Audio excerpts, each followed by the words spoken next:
This is an analysis of Oscar Wilde's My Voice. To begin, there's an XA rhyme scheme, which is basically only the second and fourth lines rhyme, and there's plenty of imagery shown in this poem, such as "Now the white sails of our ship are furled, and sorrow hath paled my lips vermilion." This imagery assists in putting the audience into Wilde's perspective. In lines 1 through 4, in the first stanza, Wilde put a picture on the playing field. In line 2, he brought in an apparent cause for the rest of the poem. Then, when he stated, "And now the white sails of our ship are furled, and spent the landing of our argosy," one could assume that Wilde is describing the abrupt ending of their goodbye to it forever. Beginning in stanza 2, Mr. Wilde describes effects that his departure of love caused to him. For instance, when it states, "My cheek before their time are wan," it shows that he has began feeling ill and is aging way too fast due to the absence of his love. He continues to say, "Sorrow hath paled my lips vermilion."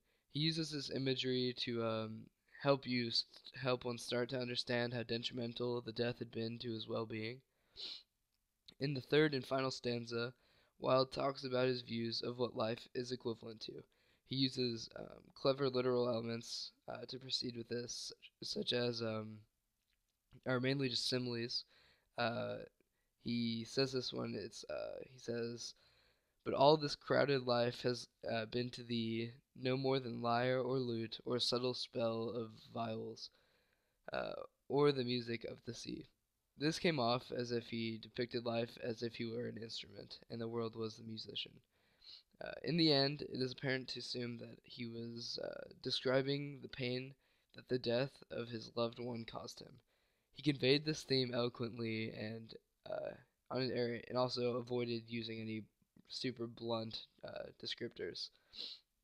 Um, Going back to the first stanza, whenever he started talking about the modern world, in the hurried modern world, restless modern world, he actually brought that same idea back into the third stanza. Whenever he talked about the crowded life, he obviously intended to put that into the poem, make it a big deal, about how he thinks, like, about his views about life, and how apparently he thinks that it's just crowded and it's busy and it's crazy.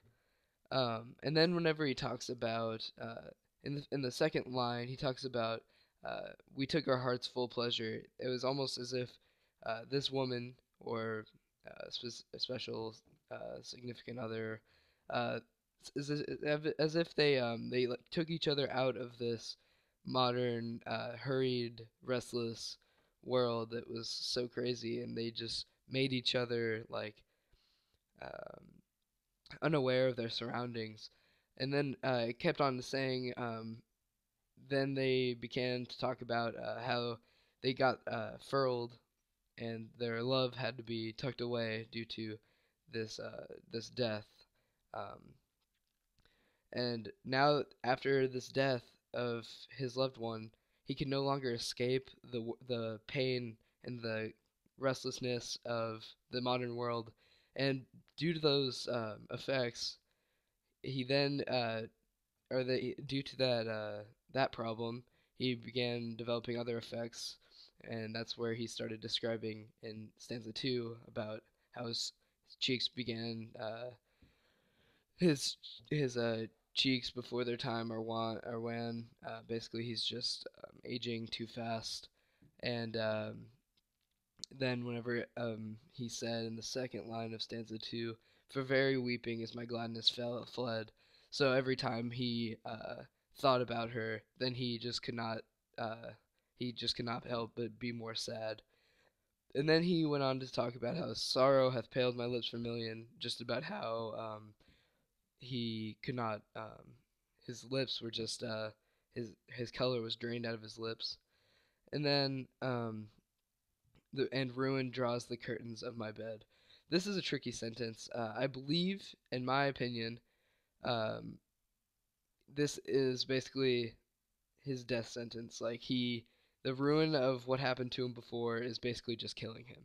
And yeah, so due to all these things, he's, in my opinion, in my view, he is talking about his life and how detrimental the death of his loved one was to it. That is my analysis for Oscar Wilde, My Voice. Thank you very much.